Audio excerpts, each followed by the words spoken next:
திட்டம் போட்டு செயல்படுத்தப்படுகிற ஒரு சூழலை உருவாக்குவதற்காக முடிவெடுப்பது என்று வரும்போது ஆட்சி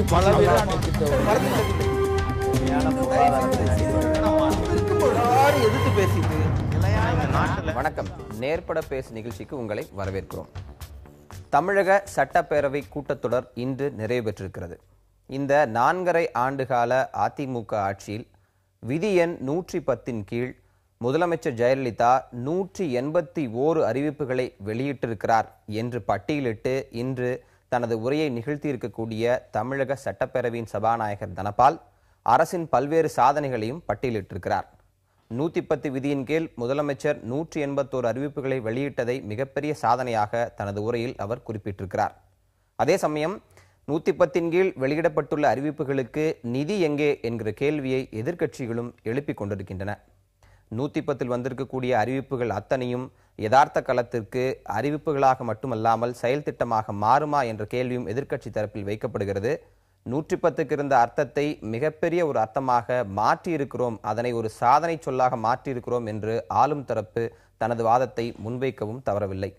இப்படி ஒரு சூழலில் இந்த கூட்டத்தொடரில் எதிர்க்கட்சிகள் முன்வைத்த கவனஈர்ப்பு தீர்மானங்கள் எல்லாம் எடுத்துக்கொள்ளப்பட்டவையா, அல்லது இந்த கூட்டத்தொடர் நடைபெற்று கொண்டிருந்த சமயத்தில் நடைபெற்ற பிற முக்கியத்துவம் வாய்ந்த நிகழ்வுகள் குறித்து தமிழக சட்டமன்றம் தனது எதிரொலியை எப்படி தெரிவித்திருக்கிறது, தமிழக சட்டமன்றத்தில் அவை எந்த அளவுக்கு பிரதிபலித்தன, எதிர்க்கட்சிகளின் குரல்கள் ஓங்கி ஒலிக்க அனுமதிக்கப்பட்டதா, ஆளும் கட்சியிடமிருந்து உரிய பதில் கிடைத்ததா என பல கேள்விகள் இன்றைய தமிழக சட்டசபை கூட்டத்தொடர் நிறைவை ஒற்றி எழுந்திருக்கின்றன.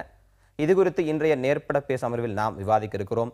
நம்மோடு மார்க்சிஸ்ட் கம்யூனிஸ்ட் கட்சியின் சட்டமன்ற கட்சித் தலைவர் திரு சவுந்தரராஜன், அனைத்து இந்திய அண்ணா திராவிட முன்னேற்ற கழகத்தைச் சேர்ந்த திருமிகு CR சரஸ்வதி, திராவிட முன்னேற்ற கழகத்தைச் சேர்ந்த திரு கோவி செழியன், அதேபோன்று இந்திய குடியரசுக் கட்சியைச் சேர்ந்த சட்டமன்ற உறுப்பினர் திரு சேகு தமிழரசன் ஆகியோர் வந்திருக்கிறார்கள். தொடர்ந்து பேசலாம்.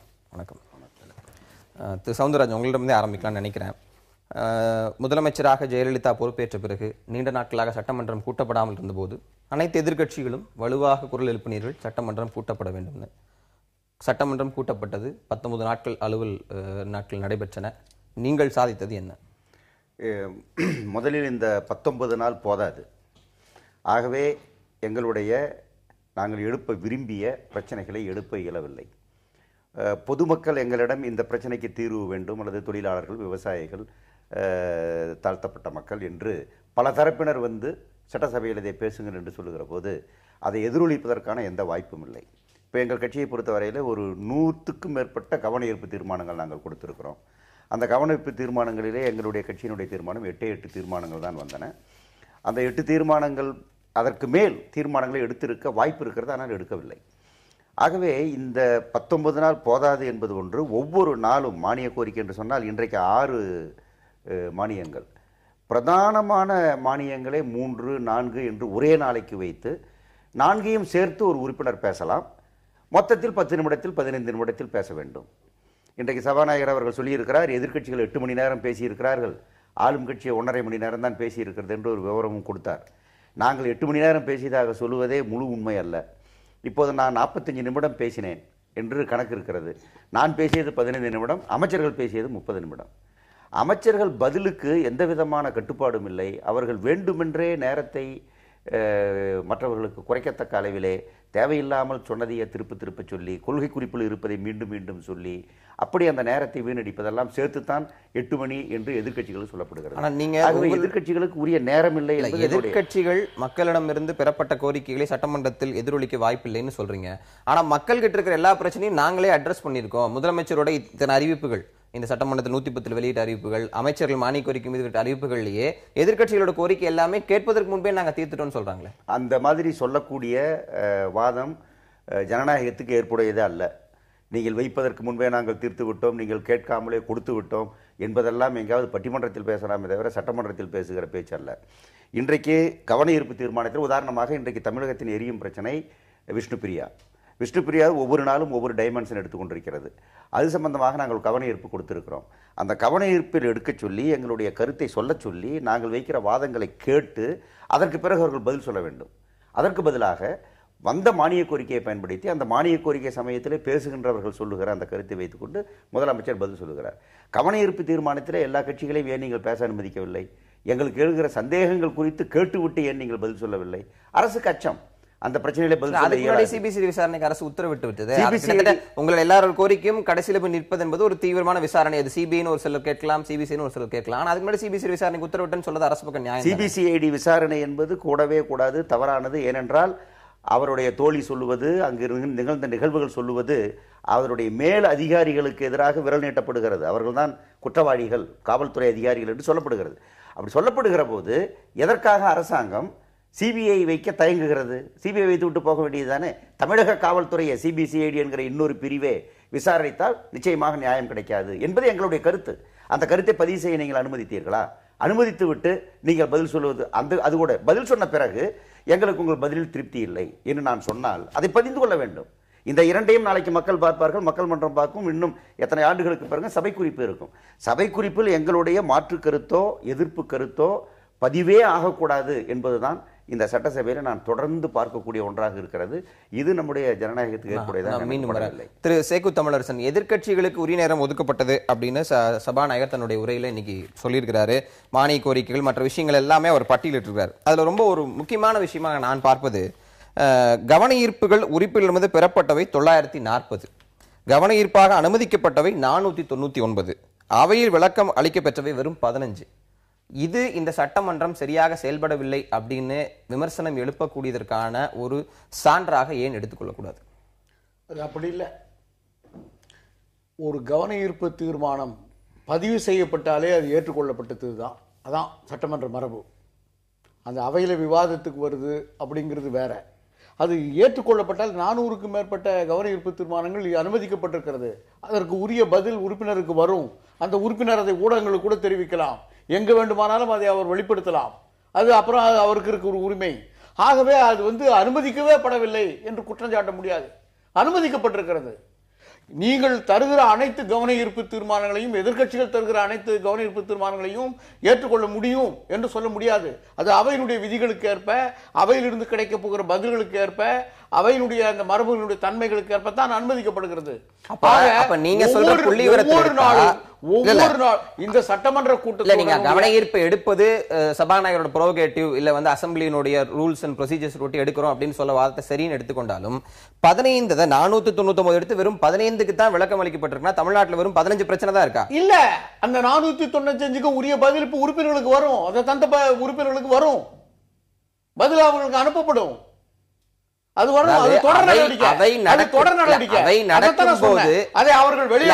நடக்கும் போது கிடைக்க வேண்டிய விளக்கமும் அது நேரத்தினுடைய அருமை கருதி, எல்லா சட்டமன்றங்களும் மக்களுக்கு கட்டுப்பட்டவங்க நேரத்தினுடைய அருமை கருதி நீங்கள் தந்திருக்கிற கவன ஈர்ப்பு தீர்மானத்தினுடைய அவசியம் கருதி, முக்கியத்துவம் கருதி, அந்த நேரத்தினுடைய அருமை கருதி ஒரு நாளைக்கு 1 2 492 தீர்மானத்தையும் கவன ஈர்ப்பு தீர்மானத்தையும் எடுத்துக்கொண்டால் எவ்வளவு நாள் விவாதம் செய்வது?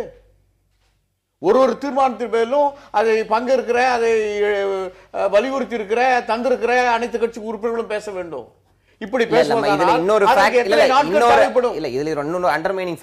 ஒரு விஷயத்துக்கு எல்லா கட்சிகளும் சேர்ந்து கொடுத்திருப்பாங்க, அதுவும் இந்த கணக்குல தான் இருக்கு. என்னுடைய கேள்வி அதெல்லாம் எடுத்துக்கொள்ளப்பட்டது அனுமதிக்கப்பட்டதுக்குள்ள நான் போகவே இல்லை. விளக்கம் அளிக்கப்பட்டவை 15 தான் அப்படின்னா இந்த 15 பிரச்சனைகள் தான் தமிழ்நாட்டில் இருக்கா? அப்படி இல்லை. நீங்க அதுதான் நீங்க இப்ப சட்டமன்ற மரபுப்படி இப்ப இந்த அவைகள் விவாதத்துக்கு எடுத்துக்கொண்டு அவைகளே அந்த விவாதத்துக்கு பதிலளிக்கிற அமைச்சர்களுக்கு வாய்ப்பு தந்து இங்கே எடுத்துக்கொண்டது இவ்வளவுதான். ஆனால் அனுமதிக்கப்பட்ட எல்லா கவன ஈர்ப்பு தீர்மானத்துக்கும் அரசு உரிய பதிலை தரும். அப்ப இந்த 15 மன்றத்தில் பேசலாம், மற்றதெல்லாம் உறுப்பினர்கள் கமிச்சு வெளியே செய்தியாளர் சொல்லிக்கலாம்னு பிரெஃபரன்ஸோட பிரிக்கிறீங்களா? அப்ப எந்த அடிப்படையில் 15 பிரச்சனை? அதுதான் நான் சொன்னேன். நேரத்தின் அருமை கருதி, அந்த நீங்கள் தந்திருக்கிற பொருளுடைய முக்கியத்துவம் கருதி, அதன் அவசியம் கருதி உரிய பதில்களோடு எதிர்க்கட்சிகள் எல்லாம் சேர்ந்து ரொம்ப நேரத்தின் அருமை கருதி எடுக்க வேண்டிய விஷயமாக வெறும் 15 பிரச்சனைகள் தான் சுட்டிக்காட்டி இருக்கிறீர்களா? மரியாதைக்குரிய மூத்த உறுப்பினர் பதில் அவர்களுக்கு வரும் என்ற ஒரு பதிலை தருகிறார் புதுவிதமாக. ஆனால் சபாநாயகர் பேரவையில் சொல்லுகிற வார்த்தை எதிர்க்கட்சியினுடைய தலைவர்கள் எழுந்து என்று கேட்கிற பொழுது உரிய பதில் அமைச்சர்களுக்கு வந்த பிறகு நானே எடுத்துக்கொள்வேன், உட்காருங்கள், இதைதான் சொல்லிக் கொண்டிருக்கிறார். கடைசி நாள் வரை உங்களுக்கு உரிய பதில் வரும், அது காத்திருங்கள் என்று சொல்லுகிற வார்த்தையை சபாநாயகர் பயன்படுத்தவில்லை. ஆனால் மூத்த உறுப்பினர் பயன்படுத்துகிறார். இது முதல் குற்றச்சாட்டு. இரண்டாவது, கவன ஈர்ப்பு தீர்மானம் என்பதும் ஒத்திவைப்பு தீர்மானம் என்பதும் ஒரு சாதாரண பிரச்சனையாக மூத்த உறுப்பினர் கருதுகிறார்.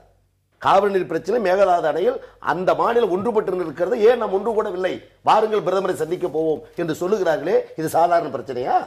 15 பிரச்சனைகளுக்குள்ள ஒரு பிரச்சனையா? நாடே கொழுந்து விட்டு எரிகிறது. டிஎஸ்பி விஷ்ணுபிரியா தற்கொலை விவகாரம், இதற்கு எல்லோரும் கலந்து கேட்க அனைத்து கட்சி முதல் வரிசை தலைவர்கள் கேட்கிறார்கள். விவாதம் செய்வோம், உண்மை நிலையை கொண்டு வருவோம், சிபிஐக்கு விசாரணைக்கு அனுப்புவோம், சிபிசிஐடி விசாரணை மீது நம்பிக்கை இல்லை. இதெல்லாம் சாதாரண விஷயங்கள் அல்ல. நான் சொல்லுவது மிக முக்கியத்துவம் வாய்ந்த தமிழகத்தின் பிரச்சனைகள் என்பதை மறந்துவிடக் கூடாது. அதுபோல் மதுவிலக்கு கொள்கை பிரச்சனை, இது சாதாரண ஒவ்வொரு விஷயங்களுக்கும் நம்ம போலாம். முக்கியத்துவம் வாய்ந்த பிரச்சனைகளை எடுத்துக் கொள்ளவில்லை கவன ஈர்ப்பு தீர்மானத்தில். இப்போ விஷ்ணுபிரியா விஷயத்தை திரு சவுந்தரராஜன் தொடங்கினது என்பது பல பிரச்சனைகள்ல ஒரு பிரச்சனையாக எடுத்து விவாதிப்பதற்கான ஒரு அர்த்தம். என்னுடைய கேள்வி என்னன்னா, சபை நடக்கும்போது வெளியே லா அண்ட் ஆர்டர் ரொம்ப கவனமாக பார்த்து கொள்ளப்படும், எந்த பிரச்சனைனாலும் சபையில வந்து எதிரொலிச்சிடணும், ரொம்ப கவனமாக அரசு செயல்படும். ஆனா ஒரு காவல்துறை டிஎஸ்பி மரணிக்கிறார், அதுல பல சந்தேகங்கள் எழுந்து கொண்டிருக்கின்றன. யாரும் கேட்பதற்கு முன்பாகவே முதலமைச்சர் சிபிசிஐடி விசாரணைக்கு உத்தரவிடுறாரு. ஆனா அந்த சிபிசிஐடி விசாரணையும் ஒரு சர்ச்சை இருந்து கொண்டிருக்கிறது. ஒவ்வொரு நாளும் ஒவ்வொரு டெவலப்மெண்ட் வந்துட்டு இருக்கு. அப்ப தானாக முன்வந்து அரசு சொன்னது ஒரு அச்சத்தின் காரணமாக ஏன் எடுத்துக்கூடாது? ஏங்க, ஃபர்ஸ்ட் ஆஃப் ஆல் ஒரு தற்கொலையை வந்து அரசியலாக்கி அதை போய் சட்டமன்றத்தில் விவாதிக்கணுங்கிறதே சரியா இல்லை. அவங்களோட தெளிவான கடிதத்தில் எழுதியிருக்காங்க, 3 முறை நான் தற்கொலைக்கு முயற்சி பண்ணேன், இந்த தடவை நான் அதை முடிச்சிருக்கேன், எனக்கு என்னோட பர்சனல் ப்ராப்ளம், இதுல அரசியல் இல்லை, வழக்கு இல்லை, உயரதிகாரி இல்லை என்று எழுதியிருக்காங்க. சிபிஐ வந்தா மட்டும் ஒரே நாள்ல கண்டுபிடிச்சிட போறாங்களா? அவங்களும் விசாரிக்கிறாங்க. ஒரு மரணத்தை சட்டமன்றத்துக்குள் மக்கள் பிரச்சனைக்கு நீங்க கேளுங்க, நியாயம். ஒரு தற்கொலை, அதுவும் ஒரு டிஎஸ்பிங்க, she is not an ordinary person, ஒரு சிஎம் டிபார்ட்மெண்ட் போலீஸ், அவங்களுக்கு உயரதிகாரி அழுத்தம் தந்திருந்தால் அடுத்த நிமிடம் முதலமைச்சர் இடத்தில் சொல்லக்கூடிய உரிமையில் இருப்பவர் ஒரு அங்கதான் அந்த டெவலப்மெண்ட் ஒரு அந்த வார்த்தையை பயன்படுத்தினோட நோக்கத்துக்கு அடுத்த கட்டத்துக்கு வரேன். அவர் மட்டும் சொல்ல, சம்பந்தப்பட்ட குற்றவாளி டெய்லியும் வாட்ஸ்அப்ல ஆடியோ ரிலீஸ் பண்ணிட்டு இருக்காரு. அவர் சொல்றாரு வருது, வீரப்பன் ஒரு காலத்துல காட்டுல இருந்து கேசட் ரிலீஸ் பண்ண மாதிரி இன்றைக்கு ஒரு குற்றம் சாட்டப்பட்ட ஒரு நபர் டெய்லி ஆடியோ ரிலீஸ் பண்ணிட்டு இருக்காரு. ஆனால் அந்த வீரப்பனை பிடித்து முடிச்சு கட்டது யாரு? இல்ல, அது அந்த வரலாறுல நீங்க வரீங்க தெரியும். சரி, அந்த வரலாறு என்னுடைய கேள்வி என்ன, நான் முடிச்சறேன். அவ்வளவு தூரம் சட்டசபை நடக்குது, அவ்வளவு தைரியமாக ஒருவர் தான் வந்து அதாவது தன் மேல் இருக்கிற குற்றச்சாட்டுக்கு அவர் எந்த பதிலும் சொல்ல, திசை திருப்பும் விதமாக டிஎஸ்பி விஷ்ணுபிரியாவிற்கு உயரதிகார அழுத்தம் கொடுத்தாரு, சப்ஜெக்டே மாத்துறாரு. அவரை பிடிக்க காவல்துறைக்கு எந்த விதமான முயற்சியும் எடுக்கவில்லையா? அது குறித்து சட்டமன்றத்தில் எதிர்க்கட்சியில் பேசுறதுக்கு எதிர்க்கட்சியில் உரிமை. வாட்ஸ்அப்ல வருதுன்னு இப்ப நீங்க சொல்றீங்க, நானும் அந்த டிவில பார்த்தேன். கோகுல்ராஜ் சிக்கட்டும், அது யார் பேசினது, எங்க இருந்து வந்தது, எப்படி நடத்தப்பட்டது, இன்னைக்கு விஞ்ஞான உலகத்தில் யாழையே மாத்திர காலம் இன்னைக்கு. அப்படி இருக்குமோ அந்த குரலுக்குரியவர் அவர்தானா? எல்லாம் கோகுல்ராஜை பிடித்த மன்னிக்க வேண்டும், யுவராஜை பிடித்த பிறகுதான் விஷயம் வெளில வரும். ஒரு ஆடியோ கேசட்டை மட்டும் கேட்டு நம்ம எந்த விதமான முடிவுக்கு வந்துட முடியாது. வரட்டும், அவர் எங்கேயும் போயிட முடியாது. கண்டிப்பா இன்னைக்கு வந்து கடுமையான நடவடிக்கை சிபிசிஐடி எடுத்திருக்கார், சொத்துக்கள் முடக்க போறதா சொல்லியிருக்காங்க, தேடப்பட குற்றவாளி பட்டியலில் இன்னைக்கு அவர் இணைக்கப்பட்டிருக்காரு. கண்டிப்பா ஆனால் அதற்காக ஐயா எல்லாம் பெரியவங்க, மூத்த முன்னோடிகள், நீங்க வந்து இது சொல்லலாம், மக்களுக்காக நாங்க கேட்கிறோம் மானிய கோரிக்கை. ஒரு தற்கொலை விவகாரத்தை போய் ஒரு மணிக்கணக்கில் அங்க விவாதிக்கிறதுக்கு அல்ல, ஒரு டிஎஸ்பி யாரும் முடியாது, அவரை சுத்தி அந்த வீட்டுல முடிவுக்கு வரலையே, தற்கொலை என்று இல்லை.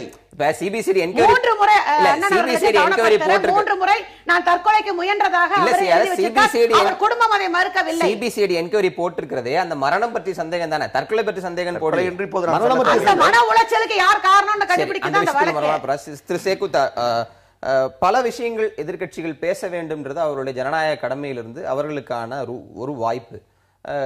சொன்ன மாதிரி இல்ல சோவி செலியன் சொன்ன மாதிரி ஒருவர் பேசும்போது அமைச்சர் குறுக்கிட்டு பேசுவதை நீக்கிவிட்டு இவருக்கு ஒதுக்கப்பட்ட நேரத்தை மட்டும் மினிட்ல ஏத்துறதும் சட்டமன்ற மரபுதானா? திரு சவுந்தரராஜனுடைய அந்த கேள்வியே நான் நியாயம்னே ஏற்றுக்கிறேன். ஆனா நான் என்ன கேட்கிறேன்னா, எதிர்க்கட்சிகள் வந்து சட்டமன்றத்தில் பேசுவது எதற்காக? அரசிடமிருந்து தகுந்த விளக்கமோ பதிலோ பெறுவதற்காக தானே. அவங்க வந்து விளக்கம் தந்தா பதில் தந்தா ஏன் நீங்க குறுக்கிட்டு இருக்கீங்கன்னு எப்படி கேட்க முடியும்? நான் தப்பு சொல்லல, என் நேரத்தில் சேர்த்தாதீங்க. அது பின்ன நீங்கள் 20 நிமிஷம் பேசிக்கிட்டு அதற்கேற்றார் போலதான் நேரத்தினுடைய அந்த தன்மையே அமைக்கப்படும். ஏன்னா வந்து எல்லாம் இப்பவே நீங்க பாத்தீங்கன்னா ஆளுங்கட்சியை விட 4 மடங்கு எதிர்கட்சிகளுக்கு தான் வாய்ப்பு இருக்கு, சட்டமன்றத்தில் பேசுவதற்கான வாய்ப்பு இருந்திருக்கு. ஆளுங்கட்சிக்கு தந்த நேரத்தினுடைய அந்த வாய்ப்பை விட எதிர்க்கட்சிகளுக்கு 4 மடங்கு அதிகமா வழங்கப்பட்டிருக்கு. அப்ப ஜனநாயகத்தை எப்படி பதிலன்னு சொல்ல முடியும்? அமைச்சர்கள் எப்படி அப்புறம் பதிலும் தரப்பட்டிருக்கிறது. நீங்க எந்த துறையை பற்றி கேட்கிற போது அந்த துறையினுடைய அமைச்சர் விளக்கம் தரார், அதுதான் குறுக்கிடுறாரு. உங்களுக்கு பதில் அப்ப ஒரு மூத்த உறுப்பினரா என்னுடைய சந்தேகத்துக்கு நீங்க பதில் சொன்னா நல்லா இருக்கும். விளக்கம் சொன்னோம். அதாவது கவன ஈர்ப்புக்கு 4 ஆண்டுகளாக நான் சபையில இருக்கிறேன். கவன ஈர்ப்பு ஆண்டுதோறும் ஒவ்வொரு தொடரிலும் ஏற்றுக்கொள்ளப்பட்டது என்று எனக்கு கடிதம் வரும். வேறு எந்த பதிலும் வந்தது கிடையாது. இதுவரைக்கும் வந்தது கிடையாது. 4 வருஷம் ஆச்சு. அப்படிப்பட்ட ஒரு மரபு இருப்பதாகவோ அப்படி வருகிற வழக்கம் இருப்பதாகவோ எனக்கு தெரியவில்லை. இந்த 4 ஆண்டு அனுபவத்தில் அதற்கு முன் திமுக ஆட்சியில் கொடுத்திருக்கலாம் என்ன தெரியாது. அதிமுக ஆட்சியில் கொடுக்கவில்லை. தவறான சமாச்சாரம். பிறகு இந்த தொடரில் எதிர்க்கட்சிகளை கவன ஈர்ப்பு கொடுத்தாலும் தொடர் முடிந்தவுடன் கவன ஈர்ப்புகளும் முடிந்து போய் விடுகின்றன. 1. 2, கவன ஈர்ப்பதனுடைய அர்த்தம் என்ன? அப்போது நெருக்கடியாக அப்போது தீவிரமாக வரக்கூடிய பிரச்சனையின் மீது கவனத்தை ஈர்ப்பது. ஒரு 2 ஆண்டுகளுக்கு முன்பு இருந்த பிரச்சனை, 3 ஆண்டுகளுக்கு முன்பு இருந்த பிரச்சனை, அல்லது சாலை இன்றைக்கு இல்லாவிட்டால் நாளைக்கு போடலாம், அந்த பிரச்சனை அல்ல. பாலம் பிரச்சனை, இவர் கூட ஒரு பாலம் கேட்டிருந்தா அது அல்ல பிரச்சனை. விஷ்ணுபிரியா பிரச்சனை, நரபலி பிரச்சனை, விலைவாசி ஏற்றம் பிரச்சனை, மதுவிலக்கு பிரச்சனை, சசி பெருமாள் பிரச்சனை, அந்த மரணத்தில் மர்மம் இருக்கிறது. இவையெல்லாம் நாட்டு மக்கள் எதிர்பார்க்கக்கூடிய பிரச்சனைகள். நீங்கள் எங்களுக்கு நீங்கள் காவல் கொடுக்க மாட்டீர்கள், நீங்கள் சாராய கடைக்கு கொண்டு போய் போலீஸ் பாதுகாப்பு நீங்கள் போட்டுக்கொண்டு உட்கார்ந்து இருக்கிறீர்கள். மக்கள் எங்கு பார்த்தாலும் பொது இடங்களுக்கு அருகிலே இருக்கிறது என்ற புகார் இருக்கிறது. அதை பற்றி நீங்கள் கவலைப்படவில்லை. பள்ளிக்கூடங்களை மூடுகிறீர்கள், சாராய கடைகளை திறக்கிறீர்கள். இதையெல்லாம் நாங்கள் கேட்பதற்கு ஒரு கவன ஈர்ப்பை நாங்கள் கிளப்பினால் அதன் மீது நீங்கள் பேசுவதற்கு ஏன் பயப்படுகிறீர்கள்? திரு சேகுத்தா, அந்த பதிலோட என்னோட கேள்வி. அதுக்கப்புறம் அவங்க பதில் முழுவதும் ஒரு வழிப்பாதை பதில். கடைசியில் அமைச்சர் பதில் சொல்வார், அவரும் புரிந்துவிடும். பேசினா ஒரு வழிப்பாதை. நான் பதில் சொல்வதற்கு எங்கே வாய்ப்பு? மறுப்பு சொல்வதற்கு வாயை கட்டி வைத்து விட்டு பேசுவதில் என்னுடைய கேள்வியும். ஒரே நிமிஷம். இந்த மதுவிலக்குக்காக இன்னைக்கு இவ்வளவு கங்கணம் கட்டி பேசுறவங்க 4 வருஷத்துக்கு முன்னாடி திமுக ஏன் வாய் திறக்கல? ஏன் மதுக்கடையில மூட சொல்லி திமுக குரல் கொடுக்கல? இந்த 4 வருஷம் கூட இல்ல, இந்த 6 மாசமா ஆளாளுக்கு கங்கணம் கட்டிட்டு பேசுறாங்களே. எந்த மக்களும் போராட்டம் நடத்தல, எதிர்கட்சிகள் பேர்ல இவங்க தான் நடத்திட்டு இருக்காங்க. திராவிட முன்னேற்ற கழக ஆட்சி மதுக்கடையில இல்லையா? யாருமே இன்னைக்கு பேச எந்த கட்சியுமே திமுக ஆட்சியில் வாயை திறந்து மதுக்கடையில மூடணும்னு போராட்டம் நடத்தினது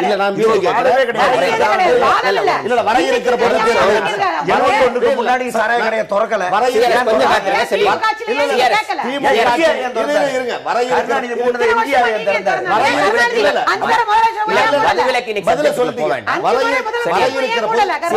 வரையிருக்கிற பொது தேர்தலில் திராவிட முன்னேற்ற ஆட்சிக்கு வந்தால் மதுவிலக்கு கொள்கை அமல்படுத்த அறிவித்து விட்டோம்.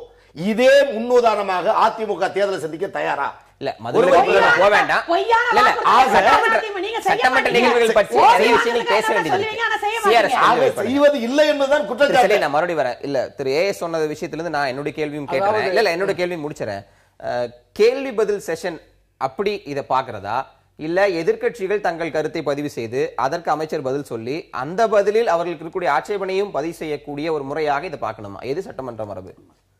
கவன ஈர்ப்பு தீர்மானங்கள் தருகிறார்கள், அதை எடுத்துக்கல அப்படின்னு அவங்க சொல்றாங்க.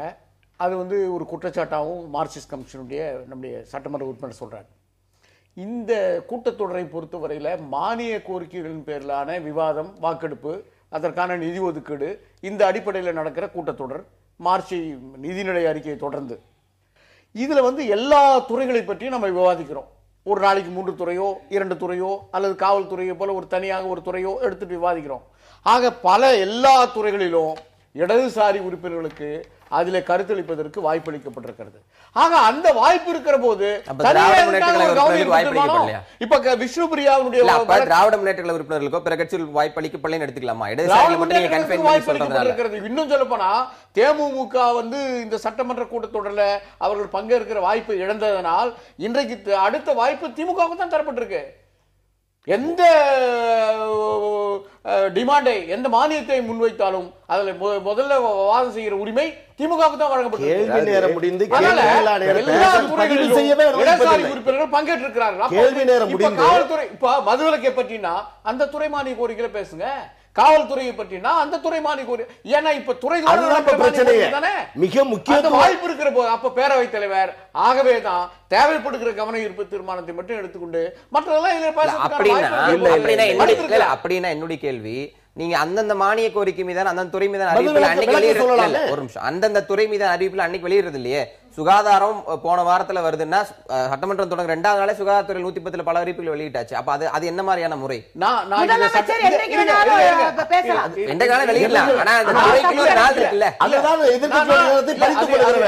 என்ன கேட்கிற கேள்வி இதை நான் சட்டமன்றத்திலே பேசி பதிவு செஞ்சிருக்கேன். முதலமைச்சருடைய அதிகாரம் அது. முதலமைச்சர் என்பவர் மொத்த கூட்டு அமைச்சரவைக்கும் தலைமை இருக்கிறவர். எல்லா அமைச்சருக்கும், அதாவது யாரை அமைச்சராக்குவது இல்ல, ஒரு அமைச்சர் இருக்கிற போது கூட அவர் அன்னைக்கு அமைச்சர் இல்ல, இன்னொரு அமைச்சரை பதில் சொல்றதுக்கான உரிமையை முதலமைச்சர் பெற்றிருக்கிறார். ஒரு அமைச்சர் அன்னைக்கு ஏதோ அலுவலகமா இல்ல உடல்நலம் கருதி வரல, ஆனா அவர் இந்த துறையினுடைய பதில அந்த ஒரு நாள் கூட இன்னொரு அமைச்சருக்கு பண்ணிக்கலாம். அந்த அதிகாரம் முதலமைச்சருக்கு இருக்கு. முதலமைச்சர் எந்த துறை மீது இருந்தாலும் அவர் தானே கூட்டு தலைமைக்கு பொறுப்பானவர். அவருக்கு இருக்கிற போது அவர் எந்த சந்தர்ப்பத்திலும் அது நீங்க இந்த துறை மானியத்துக்கு முன்னாலேயா பின்னாலேயா அது அவர் வெளியே, இப்ப கூட நாளைக்கு கூட அவை முடிந்து விட்டது, நாளைக்கு கூட ஒரு துறையை பற்றிய அறிக்கைகளை நாளைக்கு முதலமைச்சர் தரலாம்.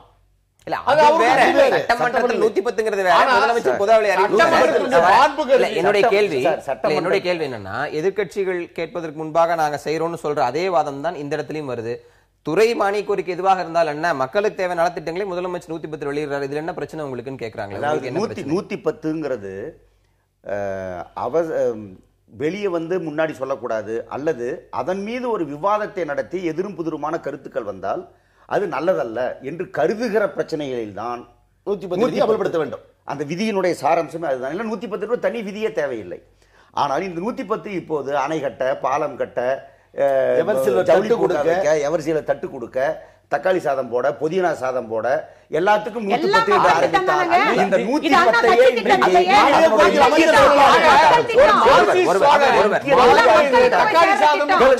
ஒரு மணி நேரம் அது ஒரு நல்ல திட்டம் போட வேண்டிய திட்டம். நீங்கள் என்னுடைய வாதத்தை கொச்சப்படுத்த கூடாது. 110 அதற்கு அவசியமா என்பதற்கு பதில் சொல்லுங்க. கேள்வி கேட்க முடியுமா? தக்காளி சாதம் வேண்டாம், அது வைத்து நான் ஒரு உதாரணத்துக்கு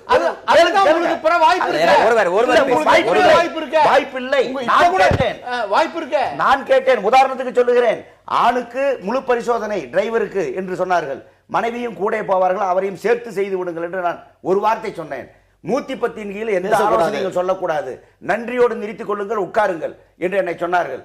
நான் ஒரு முதலமைச்சர் அறிவிக்கிற ஒரு அறிவிப்பில் சட்டமன்றத்தில் அதில் இந்த திருத்தம் செய்தால் நன்றாக இருக்கும் என்று சொல்லுவதற்கு எனக்கு வாய்ப்பை மறுக்க, என் வாயை மூட 110 நீங்கள் தவறாக பயன்படுத்துகிறீர்கள். இங்கே எல்லா விதிகளும் தவறாக பயன்படுத்தப்படுகிறது. சபாநாயகருக்கு உரிமை இருக்கிறதா? உரிமை இருக்கிறது.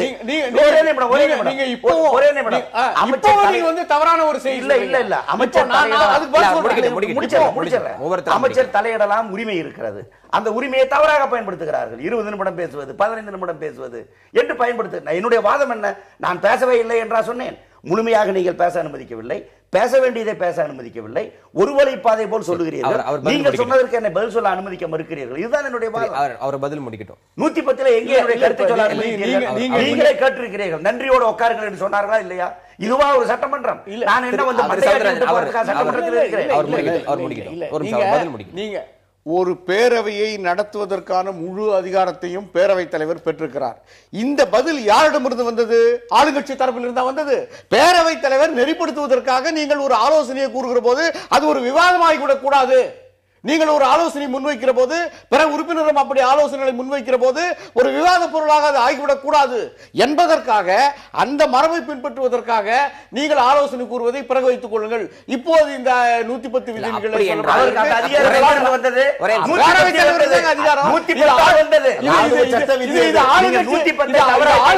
பதில் இல்ல.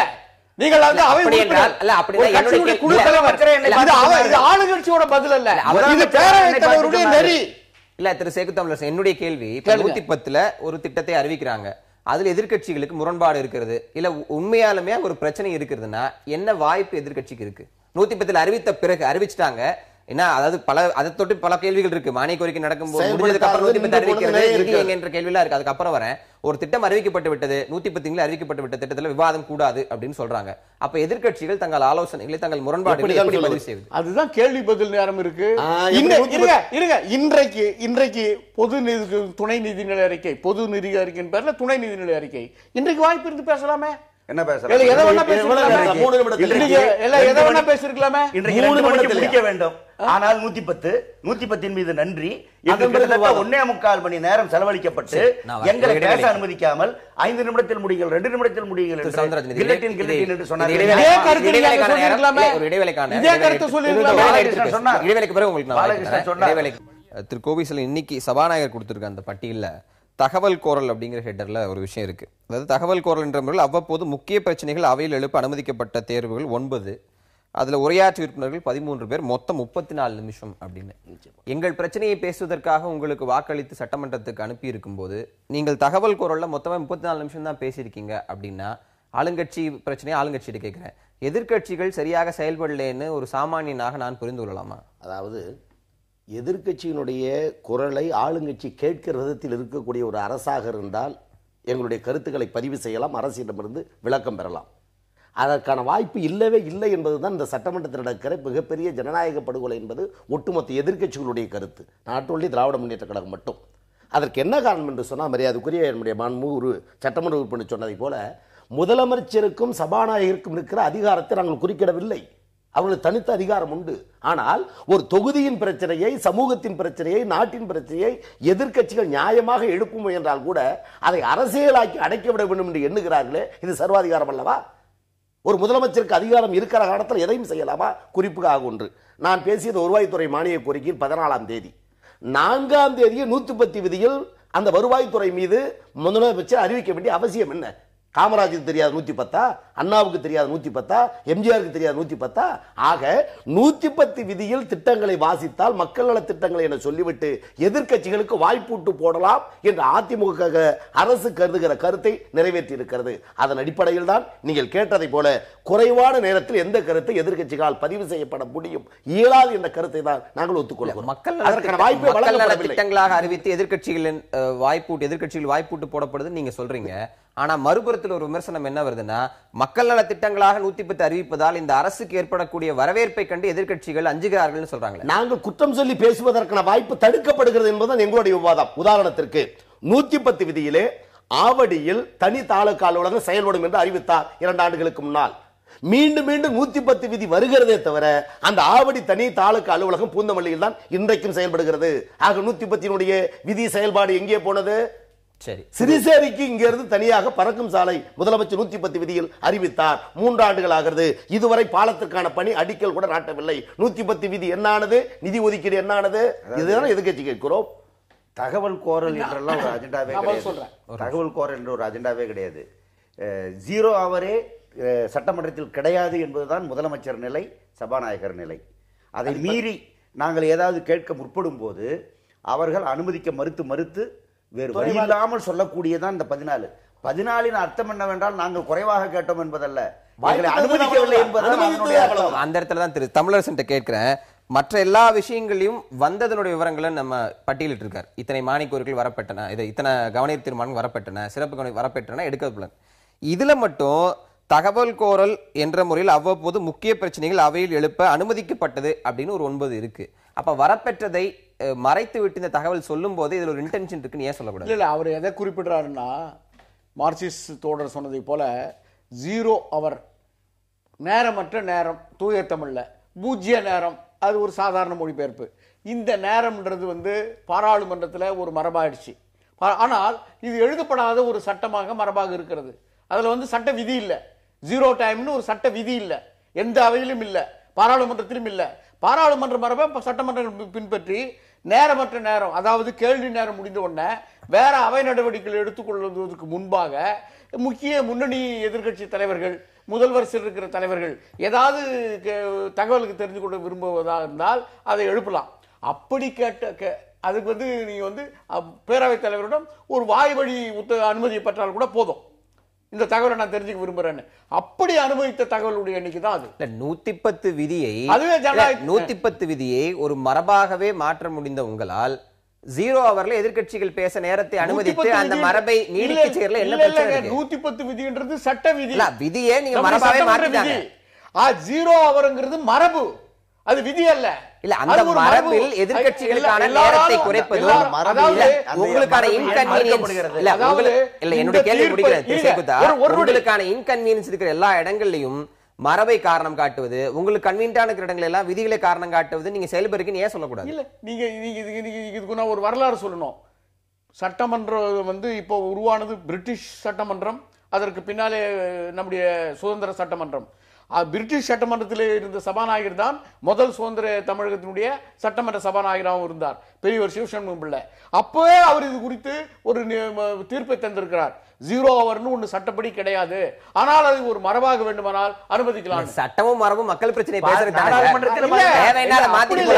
மக்கள் உங்களை பேசுறாங்க அனுமதிச்சிருக்காங்க. சட்டத்தின் விதி நீங்க மக்கள் பிரச்சனையை பேசுவதற்கு அனுமதி நேரத்துல மாற்ற அப்படி சொல்லுங்க. அன்னைக்கே பெரியவர் சிவசண்முகம் பிள்ளை இந்த 0 ஹவரை பற்றி ஒரு தீர்ப்பு வழங்கியிருக்கிறார். நாடாளுமன்ற ஜனநாயகத்தில் மரபும் சட்டமும் ஒன்றுதான். மரபு என்று சட்டத்தை விட மரபுக்கு மரியாதை. சபாநாயகர் டேபிள் ஒரு பெல் இருக்கு சார், கேளுங்க சார், அந்த பெல் இருக்கு சார், இப்போ டொங்கு டொங்குன்னு தான் அடிச்சிட்டு இருக்காரு. அது மரபு சார். அது அதே தான் இன்னும் ஏன் சார் இவ்வளவு விஞ்ஞானம் வந்தா ஏதோ ஒரு பிரஷர் வைக்க வேண்டியது. அந்த மரபு 0 ஹவர் அந்த விஷயத்தில் இவருடைய வசதிக்காக எங்களுக்கு அந்த வாய்ப்பை மறுக்கிறார். வெளிநடப்பே அநேகமா குறைஞ்சு போயிடும் சார்.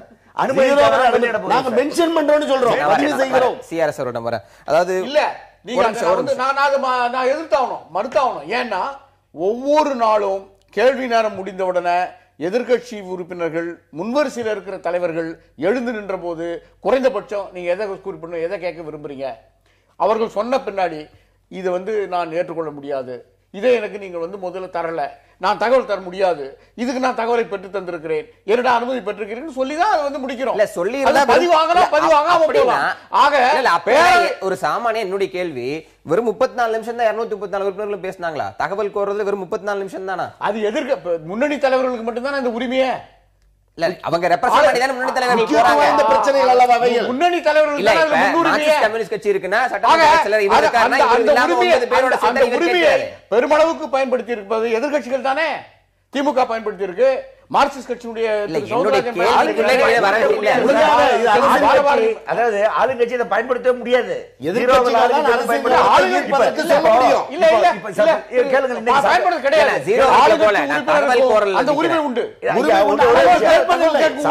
புள்ளி விவரத்துல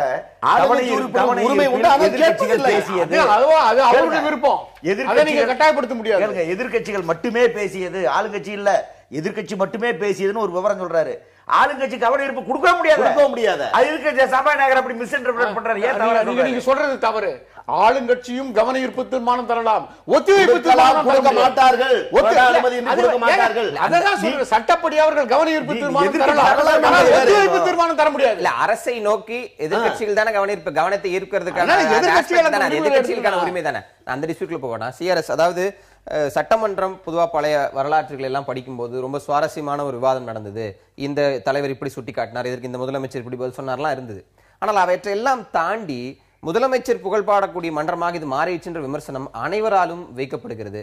அதில் வேண்டுமென்றே ஒரு செயல்பாட்டை ஆளும் அதிமுக அரசு செய்கிறது அப்படின்னு ஒரு கேள்வி உண்மைத்தான். உங்க பதில் என்ன? எந்த கட்சி ஆட்சிக்கு வந்தாலும் அவரது உறுப்பினர்கள் பேசும்போது திராவிட முன்னேற்ற கழகத்துல அவங்களுடைய முதலமைச்சர் அவங்க யாரும் புகழ்ந்து பேசலையா? சகோதரர் சொல்றாரு எதிர்கட்சிகள்லாம் பேசவே விடுறதில்ல. உங்களுக்கு ஞாபகம் இருக்குன்னு நினைக்கிறேன், கடந்த முறை மைனாரிட்டி திமுக ஆட்சியில அதிமுக 61 எம்எல்ஏக்கள் அம்மாவையும் சேர்த்து ஒரு நாள் 60 எம்எல்ஏக்களை திமுக வெளிநடப்பு செஞ்சாங்க. அதிமுக ரெப்ரசன்டேட்டிவ்ஸ் யாருமே இல்ல. 6 மாசம் அண்ணன் போஸ் அவர்களை சஸ்பெண்ட் பண்ணாங்க. அம்மா அண்ணனுக்கு தெரியும், அம்மா தனியாக வந்தார் ஒரு நாள். தனி 60 எம்எல்ஏ இல்லைன்னா நான் வரேன்னு வந்து மானிய கோரிக்கையில பேசினாங்க. இவங்க என்னமோ எங்களுக்கு ரொம்ப இடம் கொடுத்த மாதிரியும் இப்ப நாங்க கொடுக்காத மாதிரி திமுக குற்றம் சொல்றாங்க. இரண்டாவது, அண்ணன் போன்ற பெரியவர்கள் மன்னிக்க வேண்டும், ஒரு மானிய கோரிக்கையில் ஒரு மக்கள் பிரச்சனையை பேசினால் பரவாயில்லை, திரும்ப திரும்ப திரும்ப மதுவை பற்றியும் டிஎஸ்பி மரணத்தை பற்றியும் சசி பெருமாளை பற்றியுமே பேசுறதுக்கு அவங்க நேரத்தை எடுத்துக்கிட்டா அம்மா அறிவிக்கிறதெல்லாம் அதிமுக கட்சிக்கு அல்ல. இத்தனை இன்னைக்கு 181 திட்டங்கள் அறிவிச்சிருக்காங்கன்னா அத்தனையும் மக்களுக்காக. இதே சகோதரர் கேட்கலாம், அதே நேரத்தில் சில விஷயங்கள் 110 விதியின் கீழ் அறிவித்து நடக்க முடியவில்லை என்றால் சில முக்கியமான காரணங்கள் இருக்கும். நிச்சயமாக அதை அம்மா முடிப்பாரே தவிர வெறும் பேச்சுக்காக பேசக்கூடிய முதலமைச்சரோ வாய்ச்சவடால் பேசக்கூடிய முதலமைச்சரோ மாண்புமிகு அம்மா கிடையாது. இன்றைக்கு அறிவித்திருக்கிற திட்டங்கள் நிச்சயமாக நடக்கும். எதிர்க்கட்சிகள் தன்னுடைய நேரத்தை சரியாக பயன்படுத்தினால் பரவாயில்லை. அரசு செயல்படுத்தட்டும், அரசனுடைய உரிமை எல்லாம் விட்டுருவோம். நீங்க திட்டம் அறிவிச்சு இப்பதான் செய்யணும்ல இல்ல அரசு நான் சொல்றதுங்கிற வாதத்தை கூட ஏத்துக்கிறேன். ஆனா ஒரு மானிய கோரிக்கை முடிந்த பிறகு அந்த துறையை பற்றி ஒரு அறிவிப்பு வந்ததுன்னா அந்த நிதி ஒதுக்கீடு எப்படி செய்வீங்க? முரண்பாடான சட்டமன்றத்துக்கு வந்தா தானே நீங்க நிதி ஒதுக்கீடு இதுவரை முரண்பாடான அந்த அறிவிப்பை ஒரு தேர்தல் பிரச்சாரமாக ஏன் பார்க்க கூடாது? ஒரு முதலமைச்சர் ஒரு திட்டத்தை அறிவிக்கும் முன்பாக இதற்கு இவ்வளவு நிதி தேவைப்படும், இதை எப்படி செய்வது, எப்படி சரி பண்ணுவதுன்னு கூட தெரியாமலா ஒரு அம்மா அவர்கள் இந்த திட்டத்தை அறிவிச்சிருவாங்க? அவங்களுக்கு தெரியல, நான் சொல்லல, சட்டத்தை கேட்க விதியை கேட்கிறேன். சட்டமன்றத்துல முதலமைச்சர் ஒரு முதலமைச்சருக்கு எல்லா ரைட்ஸ் உண்டுங்க, எப்ப வேணாலும் அறிவிக்கலாம். மானிய கோரிக்கை முடிந்த பிறகு அந்த நிதி ஒதுக்கீடு எப்படி முடியும்?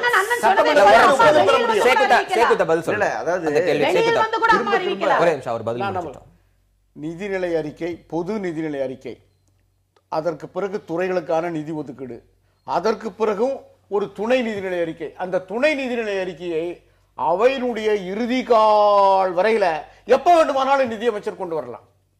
இந்த துணை நிதிநிலை அறிக்கையை சட்டமன்ற கூட்டத்தொடர் நிகழாத போது கூட ஆளுநர் உத்தரவு பெற்று அறிவிக்கலாம். அவ்வளவு வாய்ப்புகள் இருக்கிறப்ப எங்க நிதி வருது? நீங்க எப்படி இயல்பாகவே அந்தந்த இயல்பாகவே ஒவ்வொரு துறைக்கு ஒவ்வொரு நாள் ஒதுக்கி இல்ல ஒரே நாள்ல பல துறைகள் முடிச்சிடறேன், கேள்வி முடிச்சிடறேன். ஒரே நாள்ல பல மானிய கோரிக்கைகளை எடுத்து விவாதிச்சு இயல்பாகவே வாய்ப்பு இருக்கும்போது அதையெல்லாம் விட்டுட்டு கடைசி நாள்ல வந்து அறிவிச்சு ஆளுநர் சட்டசபை இல்லாத நாள்ல போய் அறிவிக்கலாம். இப்படி இல்லாத எக்ஸ்டர்னல் ஆப்ஷன்ஸ் ஏன் யூஸ் பண்ணும்? இருக்கிற வாய்ப்பை பயன்படுத்திட்டு போக வேண்டியதானே? அப்படி வந்து என்னோட ஸ்டைல நீங்க தீர்மானிக்க முடியாது.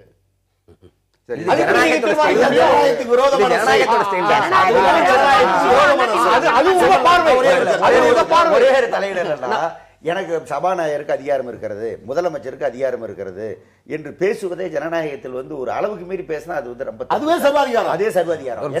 என்னன்னா இப்ப போலி ஒரு எஸ்பி வந்து ரத்தி சார்ஜ் பண்ண சொல்லி உத்தரவு போடலான்னு அவருக்கு உரிமை இருக்கு சார். அதனால ரோட்ல போறவரெல்லாம் அடிப்பார். அவரு அடிக்க முடியுமா? எனக்கு அதிகாரம் இருந்ததுனாக்கா அதை தவறா பயன்படுத்துறதுக்கு யாருக்கு அதிகாரம் கிடையாது. தவறான ஒரு உத்தரவு போடவே முதலமைச்சருக்கு உரிமை கிடையாது. இல்ல மக்கள் நல திட்டங்கள் அறிவிப்பில் என்ன தவறு இருக்குன்றீங்க? அந்த அறிவிப்பு சரியா தப்பா என்று சொல்வது சட்டமன்றத்தில் சொல்லும் போது, நீங்க எங்க ரோட்ல அறிவிச்சுட்டு போங்க, சட்டமன்றத்தில் சொல்லும் போது தேர்ந்தெடுக்கப்பட்ட எனக்கு இது சரியில்லை, இது சரி, இதில் மாற்றம் தேவை என்று சொல்லுகிற உரிமையை மறுத்து 110 என்கிற பேரில் ஏன் எங்களுடைய வாயை கையை கட்டி ஓட்டு போட்ட மக்களுக்கு சட்டமன்றத்தில்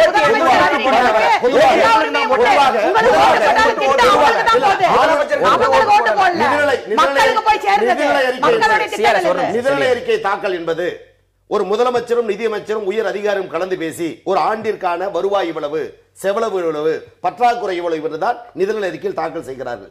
இது இந்த நிலையில் பற்றாக்குறை இருக்கும் பட்சத்தில் முதலமைச்சர் அவர்கள் கிட்டத்தட்ட 1,40,000 கோடி ரூபாய்க்கு இன்றைக்கு 110 விதிகள் அறிவிக்கிறாரே, நிதி ஒதுக்கீடு எங்கே? கேட்கக்கூடாத எதிர்க்கட்சி ஏற்கனவே கொண்டு வந்த பட்ஜெட்டிலே பற்றாக்குறை, புதிய புதிய அறிவிப்பு, அறிவித்த அறிவிப்புக்கு நிதி ஒதுக்கீடு இல்லை. இந்த ஐயப்பாடை எழுப்புகிற நேரத்தில் தான் விளம்பரத்திற்காக 110 விதியை முதலமைச்சர் பயன்படுத்துகிறாரே தவிர அது மக்கள் திமுக ஆட்சியில சட்டமன்றத்துல 110 விதிகள் அறிவிச்ச திட்டங்களுக்கு எங்க நிதி வந்தது சொல்லிருக்காங்களா? எந்த அரசியல எந்த கட்சியா சொல்லிருக்கா? எந்த ஆட்சியா சொல்லிருக்கா? எந்த திட்டமா இருந்தாலும் நிதியை பற்றி எந்த அரசு சொல்லாது. எங்க இருந்து நிதி வருது? அதை டிபேட்ல உட்கார்ந்தோ பத்திரிகை மத்தியில இங்க இருந்து எங்களுக்கு பணம் வருது, அங்க இருந்து எனக்கு பணம் வருது, செயல் திட்டங்களை செயல்படுத்துவது. நிதி ஒதுக்கீடு பற்றிய விஷயங்களை யாரும் கேட்கல. ஆனால் சட்டமன்ற மரபுப்படி ஒரு மானிய கோரிக்கை நடந்து முடிந்து நிதி ஒதுக்கீடு அறிவிச்சீங்கன்னா நீங்க எக்ஸ்டர்னலா சேகுத்தா சொன்ன மாதிரி எக்ஸ்டர்னலா ஆப்ஷன்ஸ் பயன்படுத்தி நிதியை பெறணும். அதுக்கு மானிய கோரிக்கை நடக்கும் போதே அறிவிச்சிருங்களே, இதுல என்ன பிரச்சனை இருக்குன்ற கேள்விதான் கேட்கப்படுகிறது. இன்னொன்னு இப்ப இந்த 110 விதிகள்ல வந்து என்ன, அது வெளியே இருந்து அறிவிக்கும் உள்ள இருந்து ஒரு அறிவிப்பை சட்டப்பேரவைக்கு உள்ள அறிவிப்பதற்கு ஏகப்பட்ட வித்தியாசம் இருக்கு. உண்மையிலே எதிர்கட்சிகள் இதை பாராட்டணும். ஏன்னா சட்டமன்றத்துக்கு உள்ளே இருக்கிற அறிவிப்புகள் ஒவ்வொன்றும் நடைமுறைப்படுத்தப்பட்டிருக்கிறதா, செயல்படுத்தப்பட்டிருக்கிறதா என்ற ஒரு தொடர் ஆய்வு உண்டு. இப்போ உறுதிமொழி குழு, அஷூரன்ஸ் கமிட்டி, அது பாராளுமன்ற விதி, சட்டமன்ற விதி. அந்த அஷூரன்ஸ் கமிட்டியில எதிர்கட்சி உறுப்பினர்கள் இருக்காங்க. நாளைக்கு இவைகள் வந்து ஆய்வுக்கு எடுத்துக் கொள்ளப்படும். அப்படி ஆய்வுக்கு இவைகளெல்லாம் எடுத்துக்கொள்ளப்பட தணிக்கைக்கு வாய்ப்பு எடுத்துக் இருக்கும் கொள்ளப்படும். பட்சத்தில் அது இப்ப பல நீங்க ஆண்டுகள் ஒரு நிமிஷம். பல ஆண்டுகள் நான் கேள்வி கழித்து ஆய்வுக்கு வரும் என்பது முடிச்சிடுறேன். மாண்பு உறுப்பினர்களுக்கு நன்றாக அதனால நாளை இந்த தினம் ஒரு இல்ல வரக்கூடிய திரு என்னுடைய கேள்வி, அப்படி ஒரு வாய்ப்பு இருக்கு அப்படின்னா நீங்க சற்று முன்பு பட்டியலிட்ட திட்டங்களை எல்லாம் அந்த ஆய்வுக்குட்படுத்தப்பட்ட விஷயங்களை கேள்வி கேட்டிருக்கலாம். அது சம்பந்தப்பட்ட குழுக்கள்ல உங்க கட்சி உறுப்பினர் இருக்கலாம், அவங்க எல்லாம் கேள்வி எழுப்பியிருக்கலாமே. இந்த ஒரு பாலம் மரியாதை 2018க்குள் முடிக்கப்படும் 110 எந்த இதையும் சொன்னது கிடையாதுங்க. அப்படி சொன்னா தானே நான் உறுதிமொழிக்குள்ள போய் கேட்க முடியும். அது மாத்திரமல்ல, இப்பொழுது தரப்படுகிற இந்த உறுதிமொழி 23 வரைக்கும் நடக்கும். அது இப்பொழுது தரப்படுகிற அந்த 110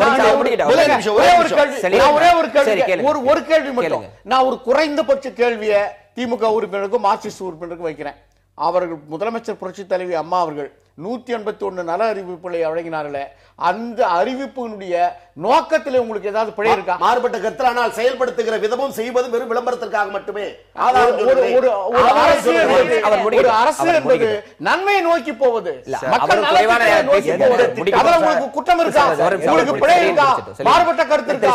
நீங்க செயல்முறைக்கு தான்னா அது ஆரோக்கியமான விவாதமா இருக்கும், தவிர அரசியலாக்க கூடாது. 110 விதியிலே மாண்புமிகு முதல்வர் அறிவிப்பது எல்லாம் மக்களுக்கு நடைமுறைப்படுத்தாத வெற்று விளம்பரத்திற்கான அறிவிப்புகள் என்பதற்கு நான் முன்னமே உதாரணங்களை சொல்லி இருக்கிறேன். மீண்டும் மீண்டும் சொல்வது, விவாதத்திற்கு உட்படுத்தினால் இந்த திட்டத்தினுடைய குறைபாடுகள் அரசு வெளிப்படுத்தப்படும் என்ற காரணத்தினாலேயே அமைச்சர்களுக்கு இருக்கக்கூடிய உரிமையை கூட மறுக்கக்கூடிய ஒரு முதலமைச்சர், தமிழக முதலமைச்சர். சரி, இதை யாரும் மறுக்க முடியாது. இறுதி கருத்துல எனவே அமைச்சருக்கு சுயமரியாதை பங்கு விளைவிக்கிறார் முதலமைச்சர். இறுதி கருத்து நேரத்தில் இருக்கும். திரு சவுந்தரராஜன் வந்து ஆரம்பிச்ச உங்களோட அமைச்சருடைய உரிமையை இந்த சட்டமன்ற நீங்க சொல்ல முடியாது. கூட்டத்தொடர் அதை சொல்வதற்கு உங்களுக்கு உரிமை கிடையாது. ஒரு நிமிஷம் ஒரு விஷயம் வரலாம். இந்த கூட்டத்தொடரில் எதிர்க்கட்சிகள் சாதித்தது என்ன, ஆளும் கட்சி சாதித்தது என்ன அப்படிங்கிற அடிப்படையில் இந்த நிகழ்ச்சியோட துவக்கத்தில் கேள்விகளை முன்வைத்தோம். உங்களால் சாதிக்க இயன்றது என்ன? அதாவது சில கருத்துக்களை, மக்களுடைய அடிப்படையான பிரச்சனைகளை சொல்ல முயற்சித்து சிலவற்றை சொல்ல முடிந்திருக்கிறது, பலவற்றை நாங்கள் மறுக்கப்பட்டோம், அந்த உரிமை மறுக்கப்பட்டது. அப்போது நாங்கள் வெளிநடப்பு செய்து அல்லது சபாநாயகரால் வெளியேற்றப்பட்டு வெளியே வந்து அந்த விஷயங்களை சொல்லியிருக்கிறோம். மக்களுடைய அடிப்படையான பல முக்கியமான பிரச்சனைகளை வெளிக்கொண்டு வருவதற்கு நாங்கள் எங்களாலான சகல முயற்சியையும் இங்கு இருக்கிற எல்லா நிபந்தனைகளுக்கும் கட்டுப்பாடுகளுக்கும் தடைகளுக்கும் மீறி செய்திருக்கிறோம். அது நாங்கள் செய்த சாதனை. இரண்டாவது, இப்போ 110 அல்லது மற்றதோ என்று வருகிற போது ஒரு திட்டம் நீங்கள் ஏற்றுக்கிறீங்களா இல்லையா அப்படிங்கிறதால பிரச்சனை. திட்டமும் அதனுடைய செயலாக்கும் சேர்ந்து தான் நான் பாராட்டுவது என்பதே வரும். அறிவித்த உடனேயே நான் பாராட்ட வேண்டும் என்கிற அவசியமெல்லாம் ஒன்றும் கிடையாது. அமுலாகிறதுக்கு என்ன கேரண்டி? அது எனக்கு தெரியணும்ல. ஏன் பாராட்டு நீங்க எதிர்பார்க்குறீங்க? நீங்க சரி, அது உங்களுடைய இறுதி கருத்தை எடுத்துக்கிறேன். இவர்களுடைய பாராட்டுக்கெல்லாம் எங்க அம்மா அந்த திட்டங்களை அறிவிக்கல. இன்னைக்கு மருத்துவத்துறையில இருந்து கல்வித்துறையில இருந்து தொழில்துறை வரைக்கும் மக்களுக்கான திட்டங்கள் தான் இன்னைக்கு இந்த அசெம்பிளி பூரா அம்மா அறிவிச்சிருக்கிறது. ஒரு திட்டத்தை எங்களுடைய முதலமைச்சர் அறிவித்தார் என்றால் அதை செயல்படுத்தக்கூடிய திறமை உள்ளவர் நிச்சயமாக இவர்களும் அதை பார்க்கத்தான் போறாங்க, செயல்படுத்துவாங்க. 35க்கு மேற்பட்ட கவன ஈர்ப்பு ஒத்திவைப்பு தீர்மானங்கள் திராவிட முன்னேற்ற கழக நாடு தழுவிய பிரச்சனை கொடுத்திருந்தும் இந்த அரசு ஏற்றுக்கொள்ளவில்லை. மானிய கோரிக்கையில் முறையான விவாதத்தை வைப்பதற்கு கூட திராவிட முன்னேற்ற கழகத்துக்கு வாய்ப்பு மறுக்கப்பட்டு அவர்கள் உட்கார வைக்கப்பட்டார்கள். பெரும்பான்மையான நேரத்தை அமைச்சர்களை எடுத்துக்கொண்டார்கள். கேள்வியில்லாத நேரமில்லாத நேரத்தில் கேள்வி எடுப்பதற்கான வாய்ப்பை கூட திமுகவுக்கும் எதிர்க்கட்சிகளுக்கும் தராதது இந்த அரசு சட்டமன்றத்திலும் ஜனநாயக படுகொலை செய்கிறது, செய்து கொண்டு இருக்கிறது என்பதுதான் பதிவு. உங்களுடைய இறுதி கருத்து.